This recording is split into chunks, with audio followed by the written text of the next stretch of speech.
అదే RTV app వార్తల్ని క్షణాల్లో చదివే అవకాశం ఉంటుంది. ఒక న్యూస్ పేపర్, ఒక టెలివిజన్ ఛానల్ మీ చేతుల్లో ఎప్పుడూ ఉంటాయి.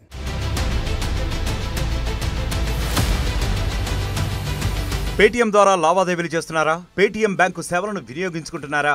అయితే మీరు మరింత జాగ్రత్తగా ఉండాల్సిందే. బ్యాంకు నిబంధనలు పాటించకపోవడంతో పేటీఎంకు reserve bank of India RBI shock ఇచ్చింది. పేటీఎం పేమెంట్ బ్యాంక్ ద్వారా ఫిబ్రవరి 29 నుంచి ఎటువంటి డిపాజిట్లను స్వీకరించకుండా ఆర్బీఐ నిషేధం విధించింది. పేటీఎం పేమెంట్ బ్యాంక్ ఎటువంటి డిపాజిట్లను ఆమోదించడానికి లేదా ఏవైనా ప్రీపెయిడ్ బిల్లు చెల్లింపులు, టాప్అప్ లేదా వాలెట్, పోస్ట్ ట్యాగ్లతో డిపాజిట్ చేయడానికి అనుమతి ఉండదని రిజర్వ్ బ్యాంక్ తెలిపింది. వాలెట్ తో సహా ఎలాంటి క్రెడిట్ లావాదేవీలు చేయడానికి పేటీఎం బ్యాంకుకు అనుమతి ఉండదని ఆర్బీఐ స్పష్టం చేసింది.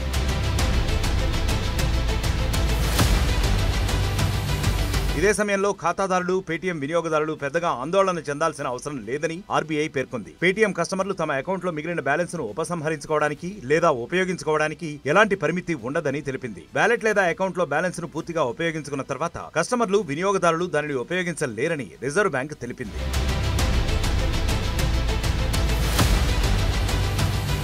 మార్చి 1 నుంచి ఐఎంపీఎస్, ఏఈపీఎస్ వంటి నగదు బదిలీ లావాదేవీలు, భారత్ బిల్ పేమెంట్ ట్రాన్సాక్షన్లు, యూనిఫైడ్ పేమెంట్ ఇంటర్ఫేస్ యూపీఐ సేవలను అందించడానికి వీల్లేదని పేటీఎం పేమెంట్ బ్యాంకును ఆదేశించింది. బ్యాంకు పద్ధతులపై సమగ్ర ఆడిటింగ్ రిపోర్టుతో పాటు నిబంధనల అమలుకు సంబంధించిన ఆడిటింగ్ రిపోర్టుల ఆధారంగా పేటీఎం బ్యాంక్ పై ఆర్బీఐ చర్యలు చేపట్టింది. నిరంతరం నిబంధనలను ఉల్లంఘించడమే కాకుండా పర్యవేక్షణ లోపాలు కూడా ఉన్నాయని నివేదికల్లో వెల్లడైందని ఆర్బీఐ పేర్కొంది. 2022 మార్చిలోనే పేటీఎం పేమెంట్స్ బ్యాంక్ కొత్త కస్టమర్లను చేర్చుకోకుండా ఆర్బీఐ ఆంక్షలు విధించింది. ఆర్బీఐ తాజా ఆదేశాలు కేవలం పేటీఎం పేమెంట్స్ బ్యాంక్ అందించే సేవలకు మాత్రమే వర్తిస్తాయి. పేటీఎం యాప్ వినియోగదారులు యథావిధిగా తమ సేవలను వినియోగించుకోవచ్చని తెలిపింది. పేటీఎం పేమెంట్ బ్యాంక్ అకౌంట్ మినహాయిస్తే మిగతా బ్యాంకుల అకౌంట్లతో అనుసంధానం ద్వారా పేటీఎం యాప్ నుంచి యూపీఐ చెల్లింపులు చేయవచ్చని రిజర్వ్ బ్యాంకు వెల్లడించింది.